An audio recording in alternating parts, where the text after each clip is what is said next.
Well, hello and welcome to that favorite time of the day where you just sit back, relax, and we bring the issues and get you guests to discuss the issues. And today we have quite an issue, if I may say.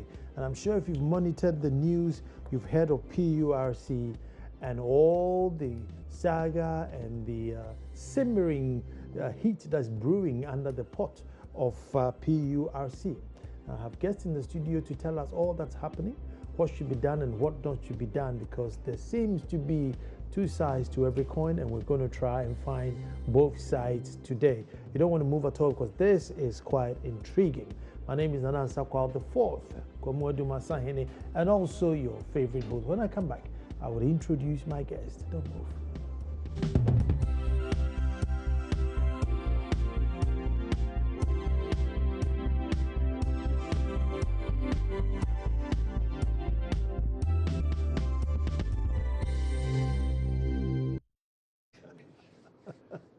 Hello.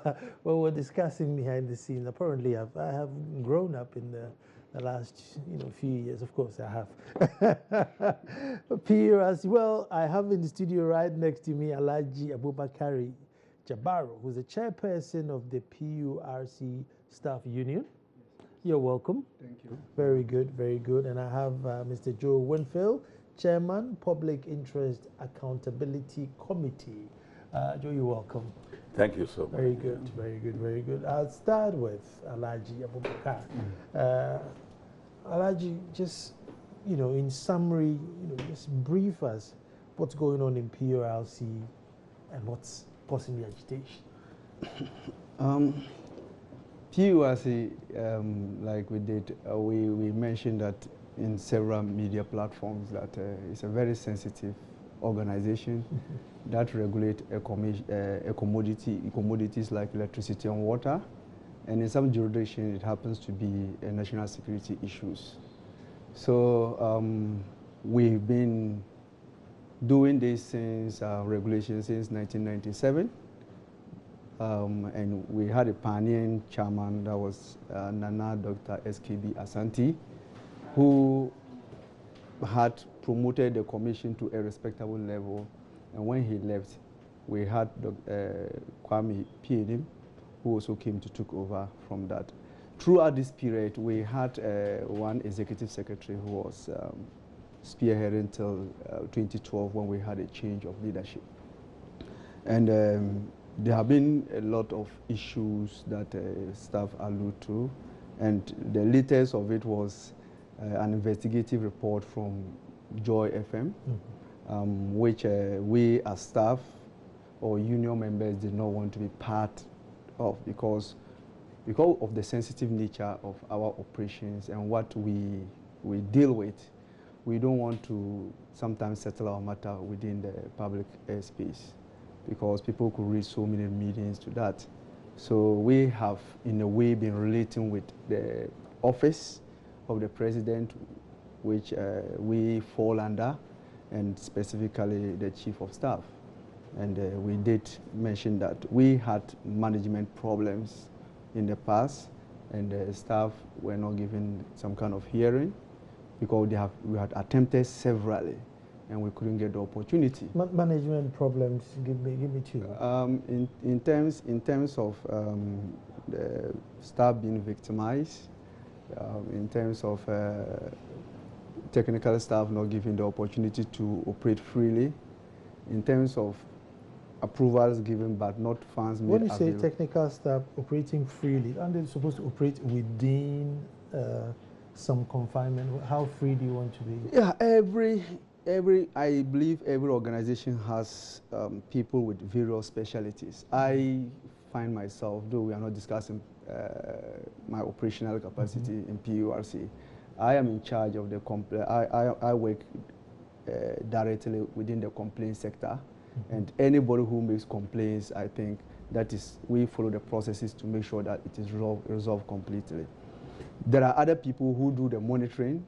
There are other people who do the tariffs that we talk about, and there are other people who do the public relations office work.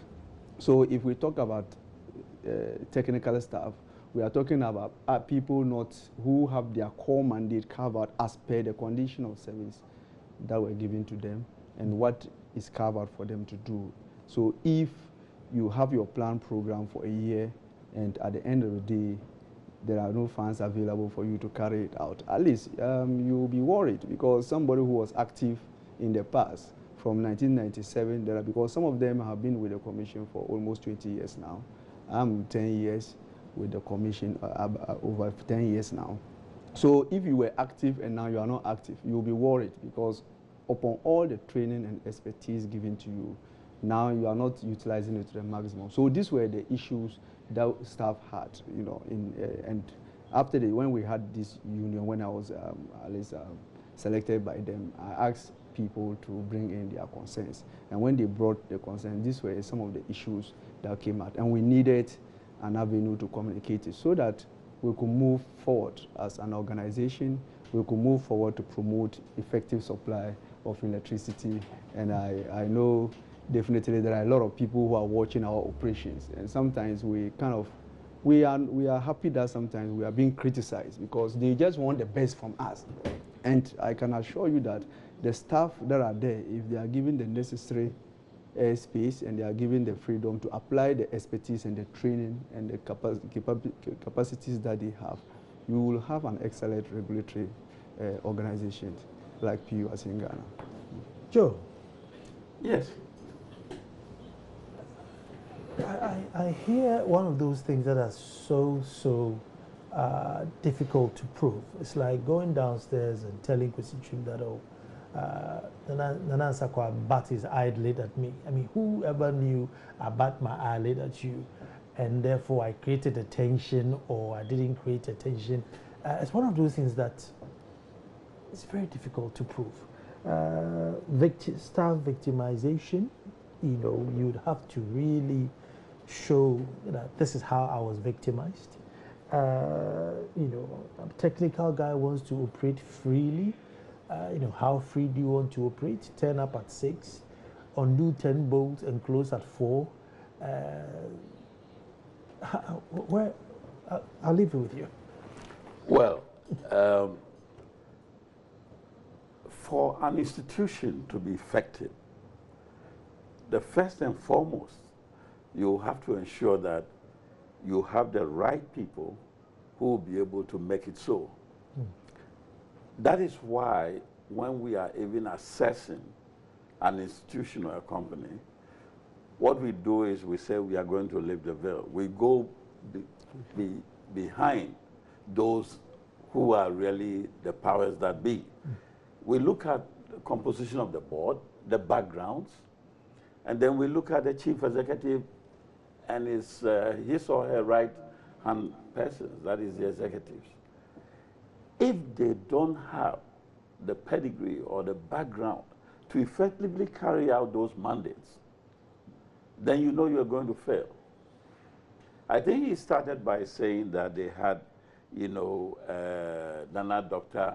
SKB Asante, you know, a well-renowned professional, and so on.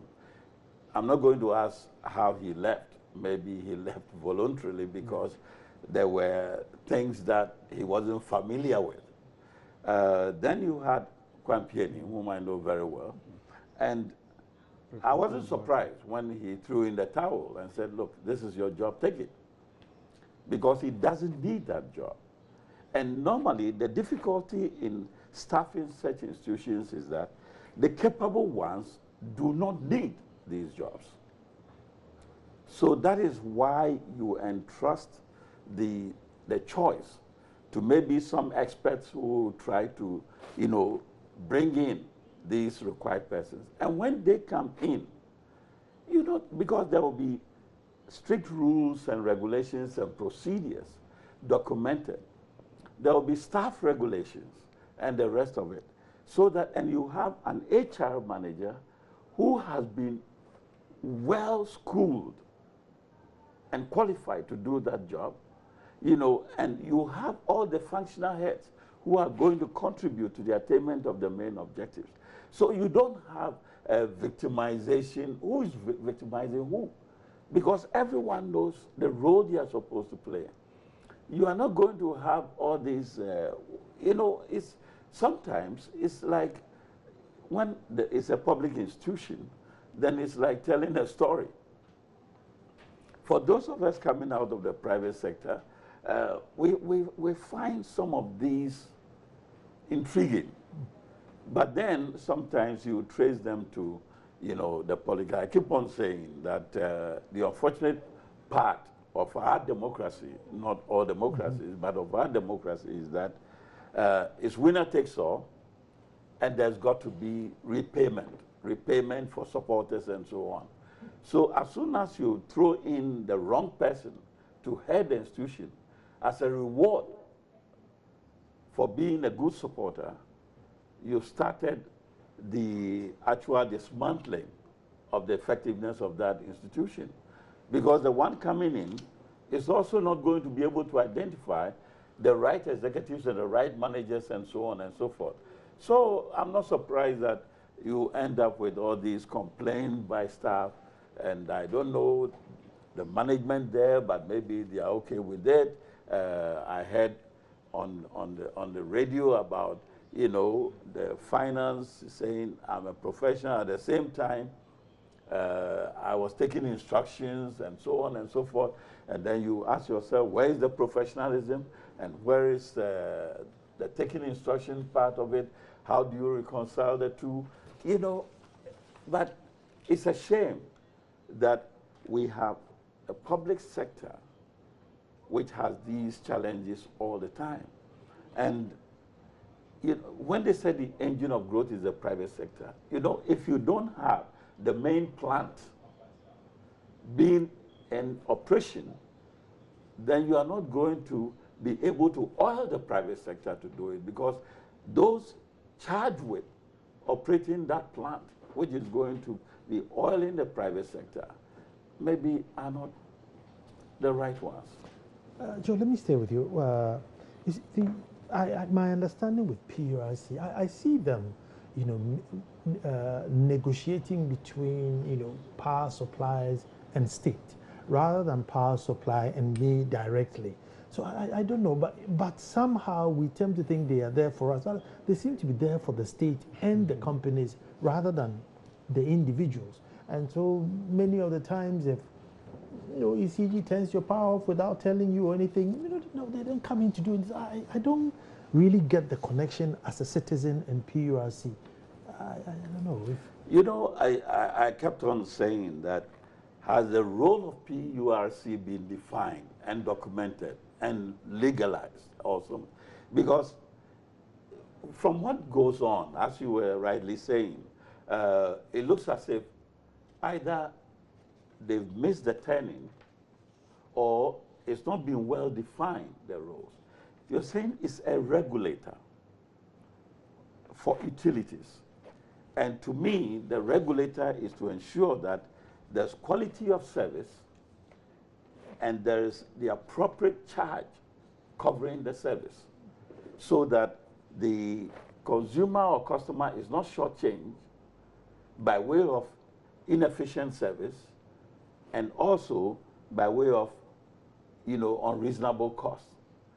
But there is a perception, because I think ECG will tell you, or you hear about it, I don't know how true, I'm not an engineer, that they have, what, 30% losses and so on, and so they have to work with 70%. What is the standard, or what is the norm? If the norm is 5% industry standard, or 10%, then why are you at 30%? You know, what they have refused to do is to ensure that the utility companies are not passing on their inefficiencies, cost of inefficiencies, to the consumer, because it looks as if that is what is happening. Now we have to beg the utility companies to give a service, because we have nobody overseeing the quality of service they are supposed to render. So maybe we've got to go back and redefine the role that PURC has to, you know, undertake, because I know that for every operational entity, you need a regulator. It's good practice to have a regulator, because otherwise we'll end up with dirty water to be drank because it's not looking at it. They will even have to ensure that the water bodies are well protected. It's the responsibility of the supplier of the service. And the same as the electricity. They'll be doing their long-term planning. They'll be looking at the source of financing. They'll be looking at effective management of the resources in order. And all this is supposed to be examined and reviewed by PURC to make sure that they are doing the right thing and they are operating at an optimum cost. So the charges that they levy for these services on you and I will be appropriate. And we wouldn't even have in the Ghanaian dictionary words like doomsaw or, whatever it is. We wouldn't even have it. So that is what we are faced with. And maybe that is where we need the solution. We'll probably come back and discuss that. But I see you've come up with your accounting, so let me hear you. You see, first of all, before I get onto those figures that I tabulated, the role of the PURC is well defined by law. The act that at least established the PURC has given us a particular role that we have to play, very defined functions. That is... Sorry, I know it's defined and written, because if you take our law books, I think we have more laws than the US and so on. Yeah, but so you have it. What I was trying to imply was that from your actions or your approach to doing things on the ground, practically, it looks as if that is why I said you have turned the wrong corner, because you are not following what needs to be done by way of ensuring that you are regulating. You see, and that is where the union comes in, because all of us are being painted with one brush, because we are staff. Hold on. So let's listen to this. Because I hear the Committee of Mines and Energy have summoned the PURC board. So let's go to Parliament and get a soundbite from there. We'll continue. Yeah, I'm told that we have a meeting this afternoon, the Energy Committee. I believe that one will go there. I don't know the detailed agenda, but I think that we'll take the opportunity to raise that to see what we have to do as a committee. And if we have to notify the Mr. Speaker to do something, definitely we'll be happy to do that. You've heard all the allegations that are coming up, claim that money is being spent without proper procedure, money moving into private accounts. What do you think? What can be done to sanitize this? What I keep saying is that, I mean, in fairness, that's why there's internal audit, there's external audit. So the public account, definitely, these are issues that, if it is true, will definitely find expression in the public accounts committee's report or the Auditor General's report on what is happening at the PURC. One of my worry is that when things like this come, there's so much sensationalism, so many things are being thrown out, and sometimes difficult to get response. It is difficult. But I think that the Energy Committee is one of the committees in this House that is posed to be able to invite PURC, find out what is happening. If it requires that something extraordinary has to be done, I'm sure the Energy Committee will definitely recommend that to the House. Well, so that's it. The committee will be summoned, and I'm sure they will have to answer to some of these things, because there are so many things which don't quite add up. As to whether they've broken a law, I don't know, but it's just too many questions to be answered. So with regards to the committee, select committee inviting the commission to come before them, as union, we have our reservation about that. And in our petition, we mentioned that because of the sensitive nature of the commission and the institution, we will want a thorough investigation, because some of us are quite young, and we will not want our reputation or image to be dented with corruption. If a media report out there is spelling out some money is not paid appropriately or not expended appropriately, we are of the view that we want the appropriate agencies seriously investigating the matter. And as a union, that is the resolution of all the members. So if we've had Parliament, we know that, yes, the Select Committee has the mandate to do that. But looking at the magnitude of the issues that is out there, and looking at the sensitive nature of PURC, and looking at the relationship that we have with the Energy Committee, because the PURC, as part of the stakeholders, have that working relationship with the Select Committee on Energy and Mines. So there's a lot of familiarities. And we will not want the select committee to look into the matter. We want Yoko or any other independent body to come and investigate, because we want these issues to be cleared. We want it to come clear, and everybody will know. If even they want, they can make the reports, you know, public for people to know what has gone, and whoever is found culpable should be prosecuted, so that it will serve as deterrent for future people who will get into public offices. He did just mention, we can't move on like that.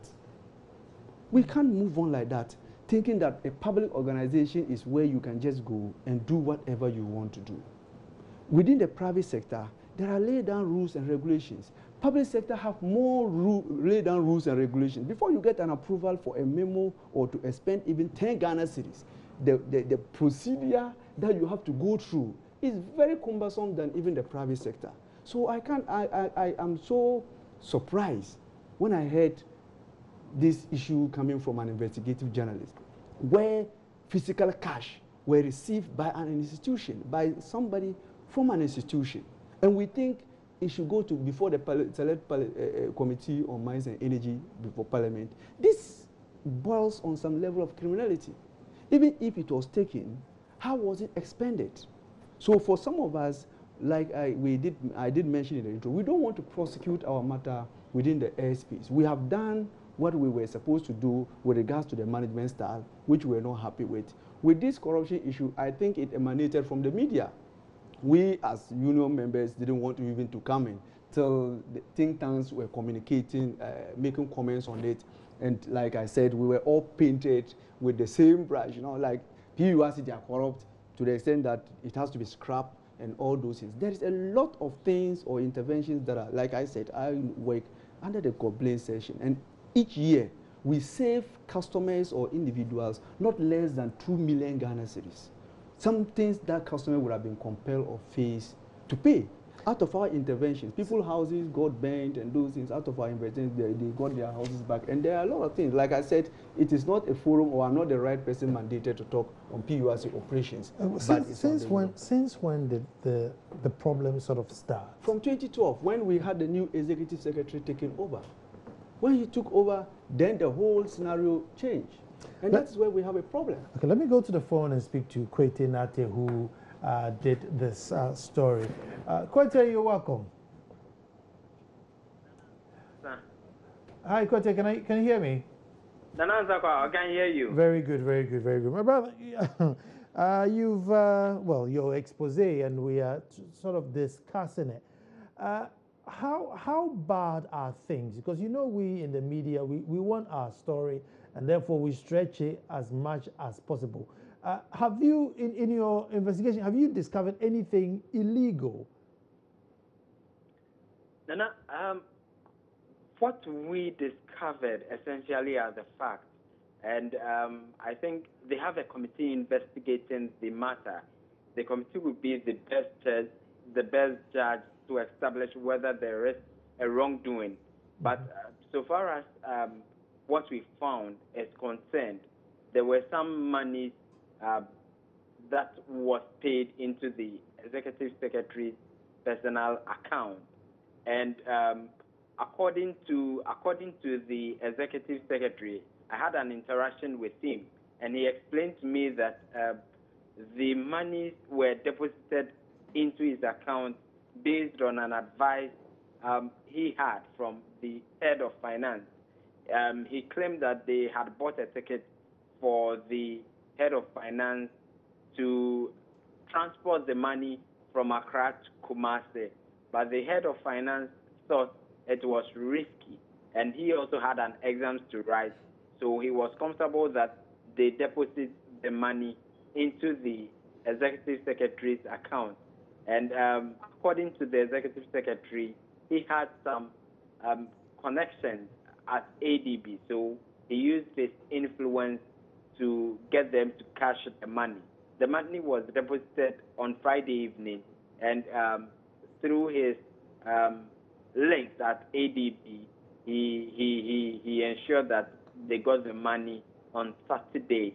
And according to him, when the head of finance made the suggestion, the head of PR, Nana Yajantua, questioned why the money should be paid into someone's account, given the fact that she has worked at the public sector before.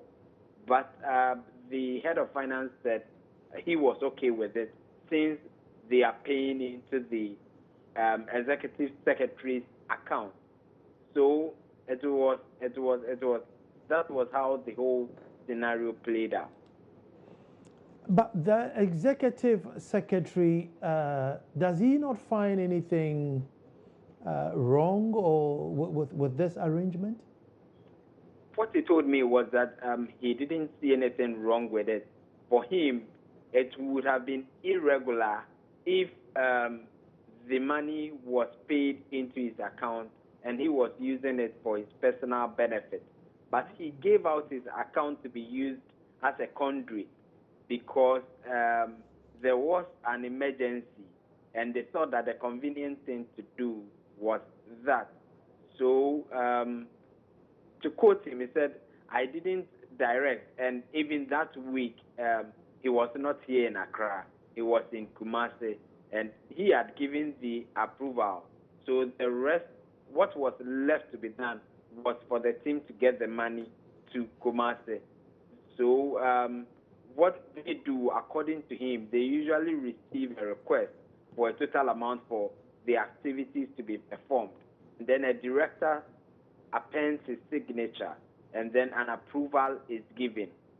So according to him, that is transparent enough to ensure that monies that are paid are properly accounted for. Quite maybe an unfair question to you, but how long did they know, the PURC, that they would have to be going to Kumasi? I mean, what was it for a forum or?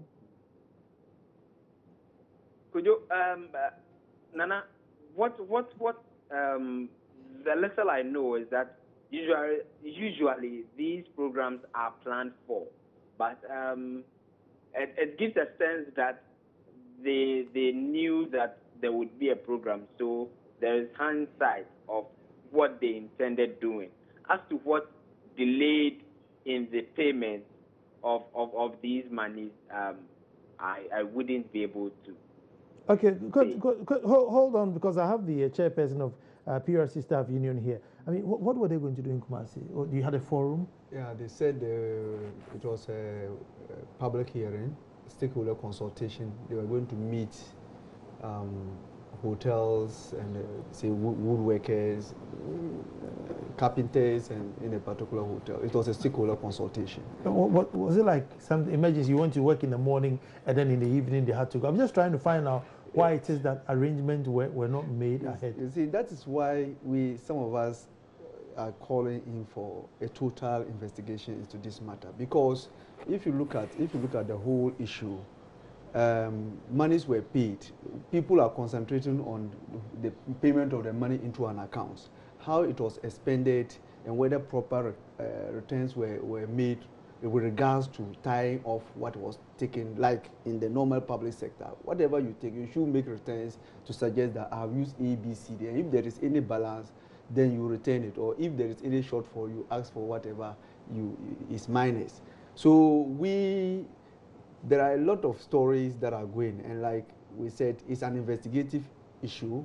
We are not privy to most of the issue because you can't go onto somebody's account. It is an agency that will have the authority that will be able to do that. And like we did said on other media platforms, that we as staff are prepared at any point in time for, even if they want to go into our accounts to do investigations, to come up with the truth, so that we have a clean sheet and start from there. Okay, we are ready for that. Let me go to Kwete. Nana. I mean, what would have been the normal? I mean, when you spoke to the executive secretary, what would have been the normal procedure? Do they have like a company debit card? Are they credible enough to sign checks when they get to Kumasi? What would have been the normal procedure?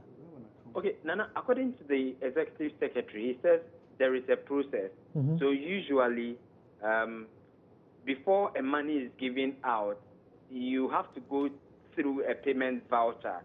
Someone has to enter it into the system. Somebody has to review it at the senior level. Then a director who is a signatory gives an approval before the receiver gets the money. So you have the executive secretary, a director, the head of finance, and then the receiver signing the document. And in one of the documents that he showed me, the former head of finance had approved one of the payment voucher. And he told me that they properly accounted for the money. Out of the 471,000 that was paid into his account, the balance that was left was 100,000.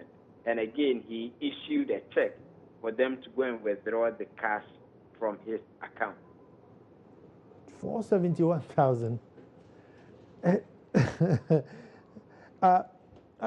Because I know you've also, I saw that at one time they paid 120,000 Ghana cedis for hampers. I just want to find out, was it under the same executive secretary or that was before? The understanding was that the hamper issue, they had a budget for the hampers. They initially planned spending 99,000 on the hampers, but what happened was that they had several requests, so they ended up paying more based on requests that they had received. So based on the document that we have, dated 10th December 2012, the PR department requested for an amount of 99,000 cedis, 63 cedis, and they spent that on 300 hampers. Then there was an additional request of 75 hampers, and then they made another request of 28,273 for those hampers. And these, according to the internal memo we cited, the head of PR said there was an unexpected need from commissioners, new parliamentarians, and officials from the office of the president. So they had to make an additional request for an amount to enable them meet this unexpected need from these people for the hampers. But these items, some of these items were bought from non-VAT registered entities, and I understand that this is in violation of the Financial Administrative Regulation. And the receipts issued by the shop where the kente cloth and drinks for the hampers were bought had some questionable issues with it. For instance, the receipt had the same phone numbers and the same stamp was used. So you have two different receipts from two different shops, but it bears the same phone numbers. It bears the same stamp.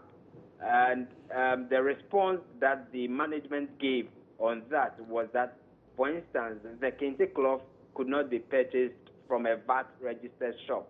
The specific drinks in question were purchased from the Mesuna enterprise, and they claim that it enabled the commission to take advantage of their drastically low prices compared to the high prices in the VAT registered shops. And also there was an amount for the media. They gave 30 journalists from state and private media organizations 25,000 cedis as end of year media activities and protocol. Kote, may I ask if you had a share of the 25,000? No, Nana.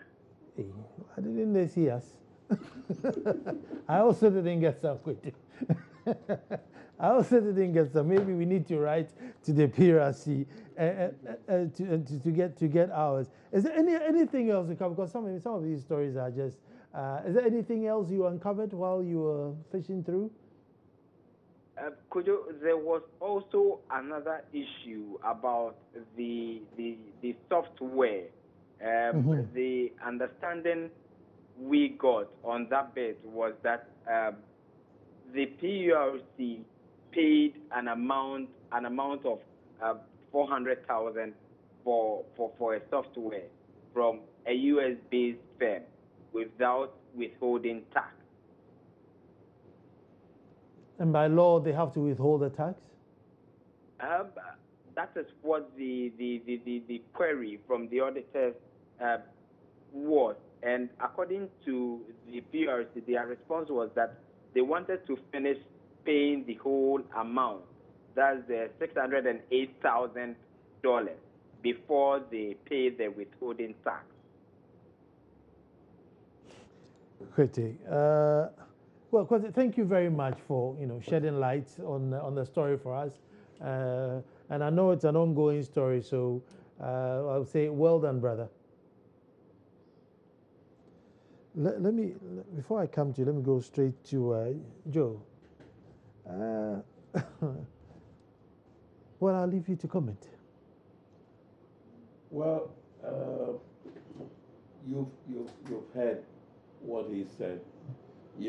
Going through their own designed, developed, and implemented system of accounting, which maybe is unique to PURC. I don't know whether those are the ones outlined in your systems that you employ. But, you raise the issue of whether they have plans of activities and so on and so forth. And when you have activities planned, then it means that someone is going to be responsible for the logistics and organization. And if that person is responsible, that's the one you're going to hold accountable for it. Now, the makeup of the expenditure, which will come from this organizer or the one charged with the organization, is going to indicate some expenses, like hotels and so on. These can be paid by check directly because you need not take monies and pay them.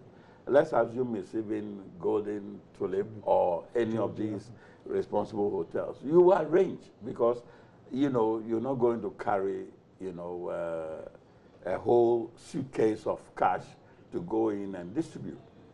So whatever is to be carried down might be minor expenditures, including unforeseen ones.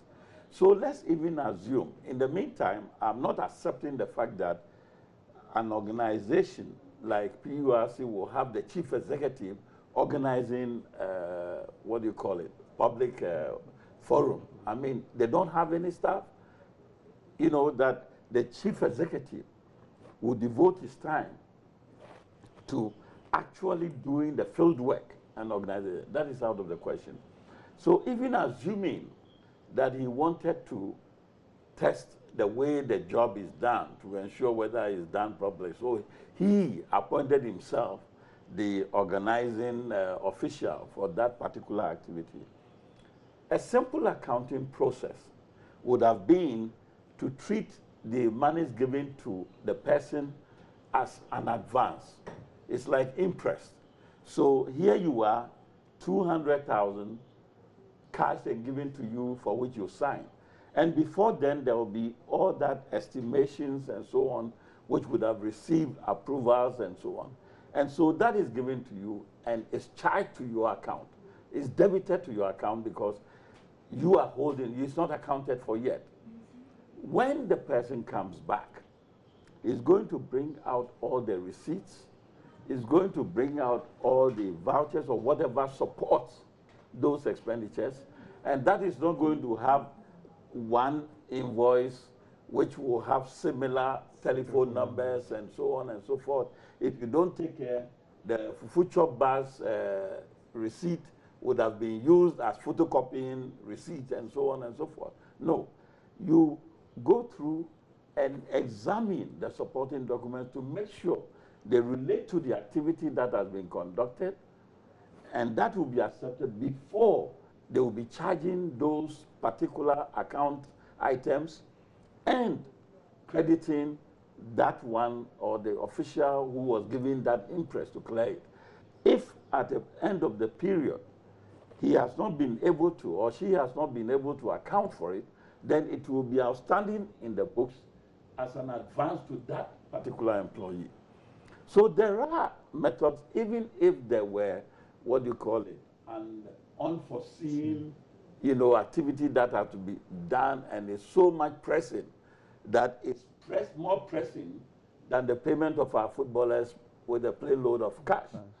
You know, this one seems worse than that. It looks as if, you know, there would have been a strike in Kumasi if the monies had not been sent through, you know, this particular special means and so on and so forth.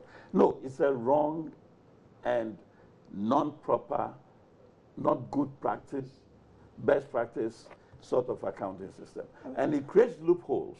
What you are doing is that you are confirming to us there are no internal checks and the controls to ensure that things are done properly, you know, and maybe that is why the auditors picked it up, you know, and commented on it or reported on it.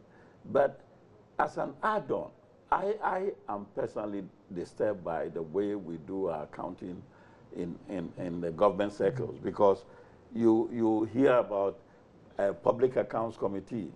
They receive the auditor's report, and then it becomes the normal what do you call it, opera show that we listen to. Let me bring Alaji in here. I mean, Alaji, the guy probably did you guys a favor. Otherwise, you would have turned up there, you know, homeless, hungry, couldn't buy fuel. So he offers his account, and probably he's expecting a thank you card. Yeah, you see, that is where we have a problem, because that is the answering or the answering person within the agency. So at least if it was a junior officer lesser than him, we would have understood the matter, because the person will be held to respond or account for whatever has been done. Here is the case, the highest administrator within the organization has agreed, surprisingly, has agreed to an advice of a lower officer to give his account out where money will be paid. Meanwhile, he was not the only one who was going to Kumasi. There were other officers, according to the investigation. Well, for the sum, you need a big person. I mean, 400. No, he said he had connections with ADB. Maybe he could have used the same connections to get somebody to take down money, and he would now supervise. No, I think he had an account with ADB. But that is what I'm saying. We have an account. We have an account in Kumasi. We have an office in Kumasi which has an account, a regional account. We have an account in Tamale. We have an account in Takoradi. We have an account in Kofrodria. So, like he said, if it was a planned. But do you know if your bank in Kumasi works on Saturday? Because it's money that he needed on Saturday. So why should it be on Saturday?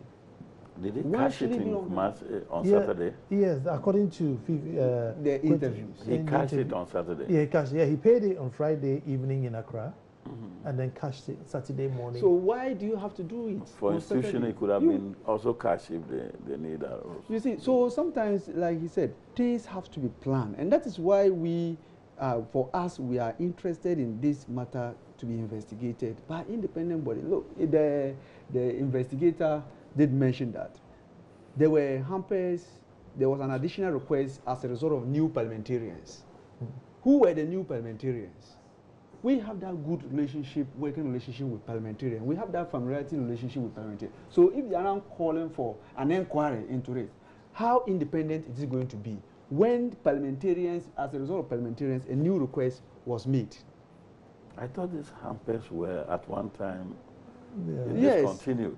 Yes, well, we don't want to get into those issues because these are government directives, and we are not government. We are just a staff of an institution who want the right thing to be done. And if parliamentarians are calling for an investigation, we have a problem with that.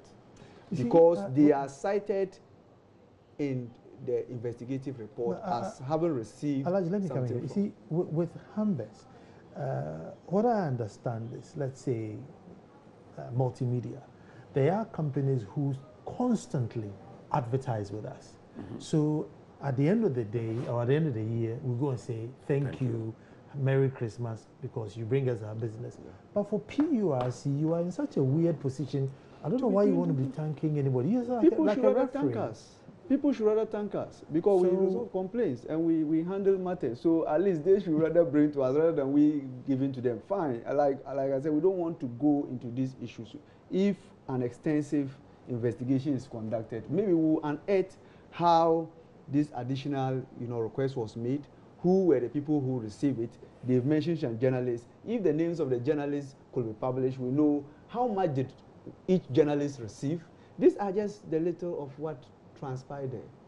There are a lot of things that happens, but like the investigative journalist said, he could lay his hands to just few informations, or what he was investigating were limited to what information that he had out in the public. So for us, as union, we want to clear our image. We want to clear our reputation. Some of us... But as union, with what you can see, do you know if any laws have been broken, or it's just procedures that have been bent? It borders on criminality. If somebody has received cash from an institution in the name of the organization, because as part of the investigation, they said TURC received cash from the utilities, from ECG. And I think an officer from ECG even admitted to the fact that they paid some in check and they paid some in cash. Where have you heard that? Did it pass through the corporate account? That means that somebody was using the name of the commission in soliciting for account, which borders on some kind of criminality. And we will want Yoko to come. Parliamentary Select Committee, fine, can do their inquiries in a way. But this is so serious. And we have majority of the staff in PURC are of an average age. And we can't go on. Maybe I might want to leave PURC tomorrow. Then they say, oh, where was the last place you worked? And I say, PURC, oh, that corrupt institution. So for us, we want this matter to be cleared. And in order to clear it, we will want an independent agency or organization.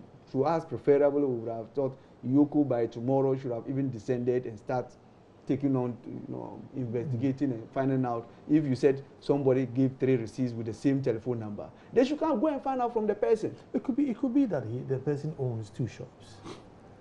If I own 2 shops, I'll probably use the same telephone number for both shops, even though maybe one sells, yellow drinks and the other one sells black drinks. I would have the same number. If you sell Kente, when they go there, they'll be able to find out, because from the investigator, when he said that, it was surprising to the person who even issued the receipt. It's like she doesn't sell Kente. And these are things that are, look, we can't control like this as Ghanaians. One other thing I also heard was that somebody was transferred to Sunyani and there wasn't enough logistics for them to work. Yes, and that was the gentleman that paid the money into their accounts. On second attempt, he said, look, these are against the financial regulations. These are issues that we can't continue to do because it doesn't follow the financial regulations or standards. So because of that, he fell out of line with the executive secretary and the team. Then what happened, the next thing was that he was transferred to Sinyuane, where we have no office. The office in Kumasi takes care of Sinyuane. So he was given a letter on transfer to Sinyuane, and up to date, I'm talking about almost 2 years. You have no office? We have no office, and the gentleman is with the Greater Accra office, sitting down, doing anything. And all these issues need to be investigated because he is being paid. No, but how can you know? There must be an office. Maybe it's not properly functioning. No, we have not opened an office there. It's on authority. We have not opened an office there. We don't have an office operating in Sinyuane, not to talk of you. I know for sure we have purchased a land there, but we don't have any functioning office there. But, so what would the transfer letter say? It's like he's not the only person. He made mention of internal controls. The internal auditor was transferred, and he's also in the same office with this gentleman I'm talking about. No, but you said no, in Accra. In Accra, they are in Accra. Waiting to go to Sunyani. Waiting to go into for over 2 years. It's so funny. And so when some of these issues come out and people try are they yet to build an office in Sunyani, and maybe they are building up a team? If you are taking somebody to an office, that means that you would have established an office and the person should have been sent to that particular office. Here's the case, we don't even have an office in Sinyuane.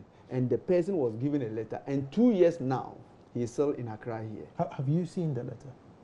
He showed me the letter. And it says maybe Mr. XYZ from this day to this day. Oh, the other one was also transferred to Takoradi, and when there is a regional manager in Takoradi, so because of that, he couldn't also go. So they were asked to stay in Accra in the interim, and it's been 2 years. Transferred almost 2 years as we speak now, sitting down not doing anything, and they are being paid.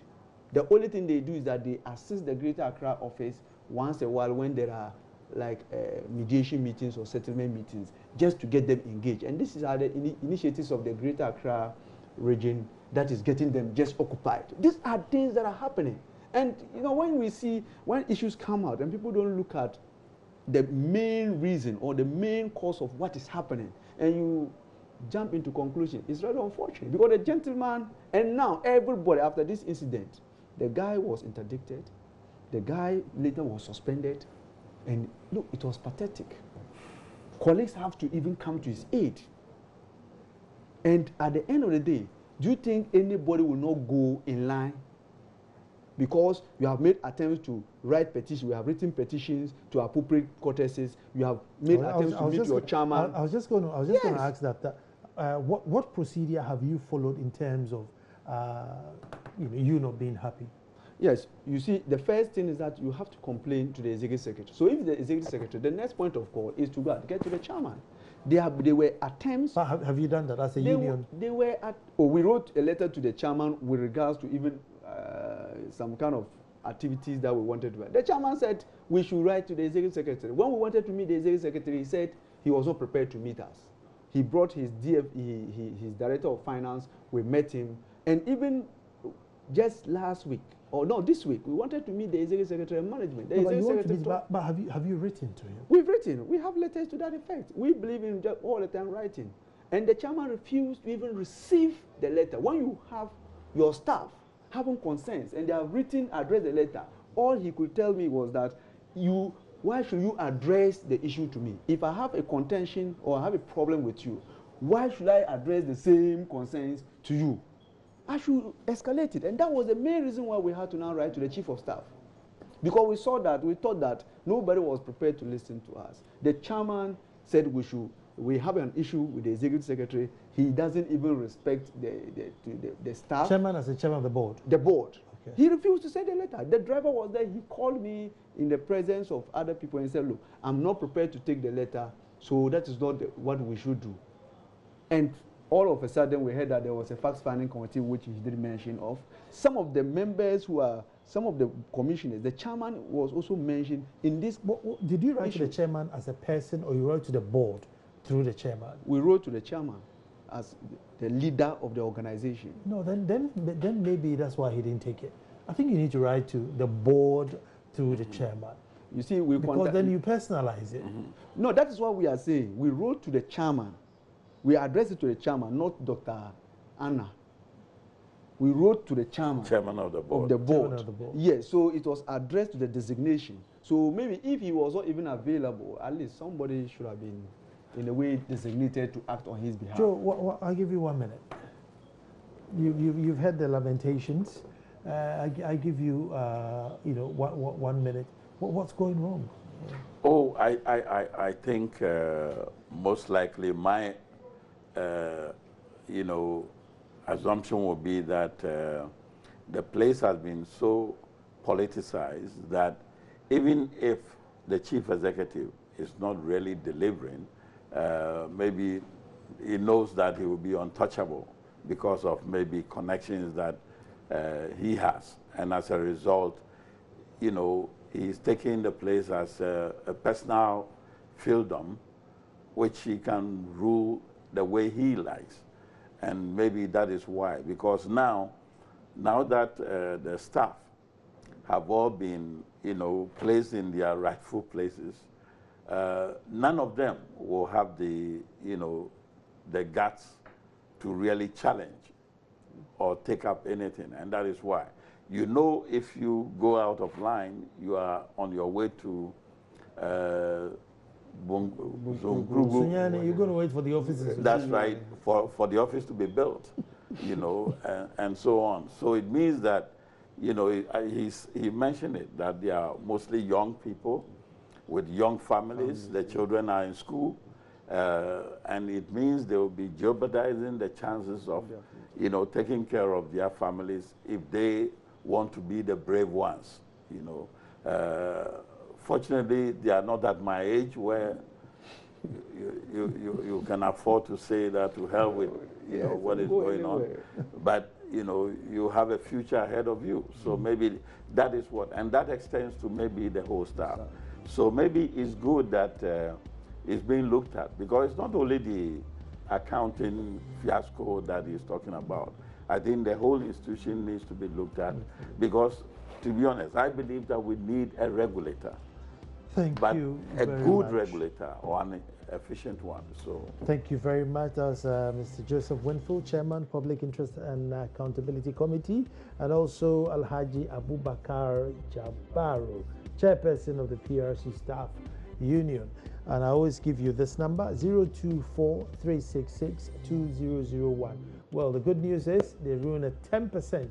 They give me the shirt, well, they make my shirts for the show, and now they're giving you 10%. So you call and you give the code, your password is Nana, and you get your good 10%. So 024-366-2001. 024-366. You at home, tomorrow we'll be back to do this all over again. Thank you very much for watching.